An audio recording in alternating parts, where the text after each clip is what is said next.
لما يجي حد يقولك ما تهتمش، أكيد هتقول عليه إنه مختل أو إنه شخص غير مسؤول، لأن اللي نعرفه إن الاهتمام شيء مقدس، هو سبب النجاح والاستمرار وتحقيق الأهداف، وهو ده اللي إحنا اتعلمناه.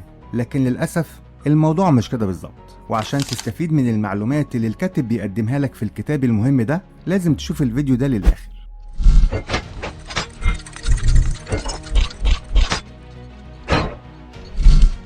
سؤال دايما بنسأله لنفسنا، هو أنا إيه هدفي في الحياة؟ ولو سألت السؤال ده لأي حد هتلاقي الإجابة معروفة، وهي السعادة، اللي بتتمثل في إن يبقى معايا فلوس كتير وأحصل على أعلى الشهادات وأوصل لأعلى المناصب في شغلي وأكون أسرة سعيدة.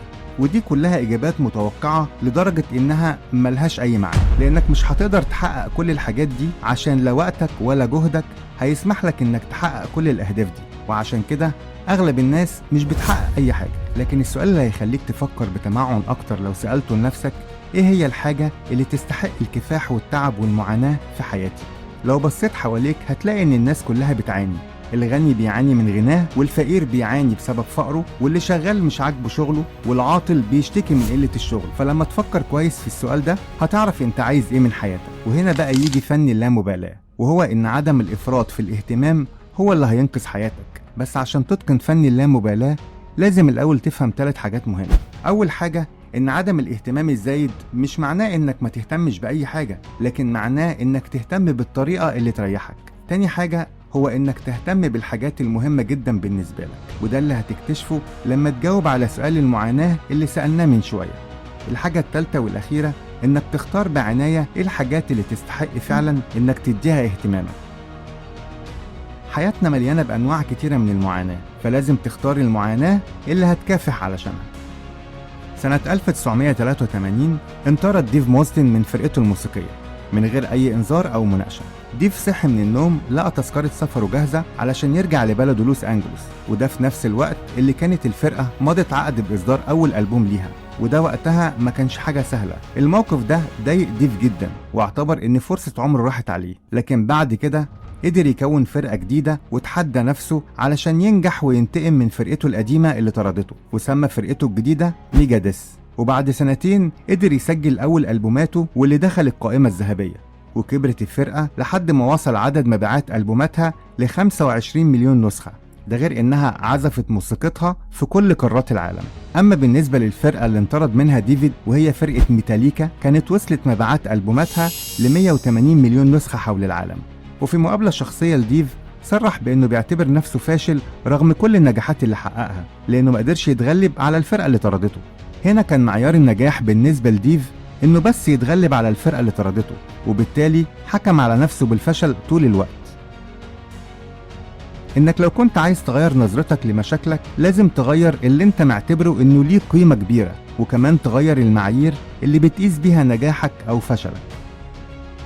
ويليام جيمس كان من عيلة ثرية جدا، والده كان من أكبر رجال الأعمال في الولايات المتحدة الأمريكية. لكن ويليام كان بيعاني من مشاكل صحية كتيرة من يوم ما اتولد، وكانت المشاكل دي بتأثر على حياته، زي إصابته بمرض العمى المؤقت، وآلام المعدة المستمر، ومشاكل في السمع، وتشنكات في الظهر، حاجات ما كانتش بتخليه يمارس حياته بالشكل الطبيعي. وده تسبب في انه بقى دايما عايش في عزلة وملوش اصدقاء، وكان كل اللي بيعمله هو الرسم. بس لما كبر وبقى شاب وبقى يرسم لوحات، محدش كان بيشتري لوحاته، فاضطر والده ان يستخدم علاقاته علشان يحجز له مكان في كلية الطب بجامعة هارفارد. لكن مشاكل ويليام الصحية منعته من انه يكمل في دراسة الطب، فاضطر يسيب الجامعة.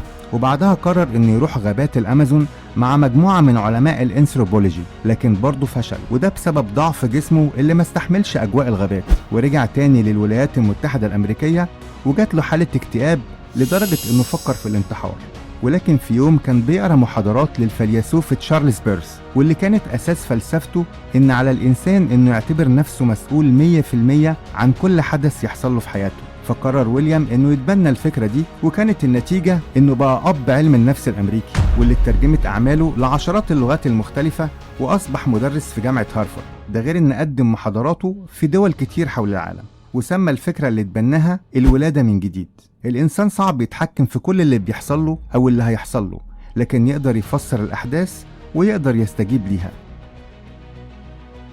اتحمل مسؤولية اي حاجة تحصل لك في حياتك، بصرف النظر عن مين اللي كان السبب فيها. يعتبر الموت من الحقائق اللي محدش يقدر ينكرها، فكل نفس ذائقة الموت. ورغم إنها حقيقة صعبة وغير مريحة لناس كتير، إلا إنها بيكون لها تأثير على طريقة حياتنا والقرارات اللي بناخدها. الكاتب وعالم النفس الأمريكي أرنست بيكر مؤلف كتاب إنكار الموت، واللي بيقول فيه إن الإنسان كائن مختلف عن باقي الكائنات الحية في قدرته على التصور والتخيل، سواء في الماضي أو الحاضر أو المستقبل، وبالتالي هو مدرك حتمية إنه هيموت في وقت معين. وده اللي بيخلينا نفكر إزاي نسيب بصمة أو أثر يفضل موجود بعد ما نموت، وده اللي سماه أرنست مشروع الخلود. وده اللي عمله بالظبط شخصيات مشهورة عبر التاريخ، زي وضع أساميهم على المباني أو نحت تماثيل ليهم أو رسم لوحات فنية تخلدهم أو حتى تأليف كتاب. وده اللي يخلينا نقول إن الحضارة البشرية هي عبارة عن مشاريع خلود عملوها ناس قبلينا، بنوا المدن وشكلوا الحكومات وأسسوا السياسة والفن والرياضة وعملوا اختراعات. وتعتبر فكرة مشروع الخلود من الأفكار السلبية، لأنها على المستوى الجماعي ممكن تؤدي لاندلاع الحروب أو قيام الثورات أو حالات القتل الجماعي، وده زي ما حصل في الحرب العالمية الأولى والتانية. وحتى على المستوى الفردي، لو فشل الشخص في تحقيق مشروع الخلود ده بيؤدي للقلق الشديد والاكتئاب. لكن لحسن الحظ في طريقة تقدر تتغلب بيها على الفكرة دي، وهي إنك تستخدم فن اللامبالاة، وهي إنك تركز على الحاضر واللحظات اللي انت بتعيشها، إنك تتخلص من أفكار مشروع الخلود، لأن الموت حقيقة ما نقدرش ننكرها. لو كنت وصلت لحد هنا يبقى أنت أكيد بتحب ملخصات الكتب.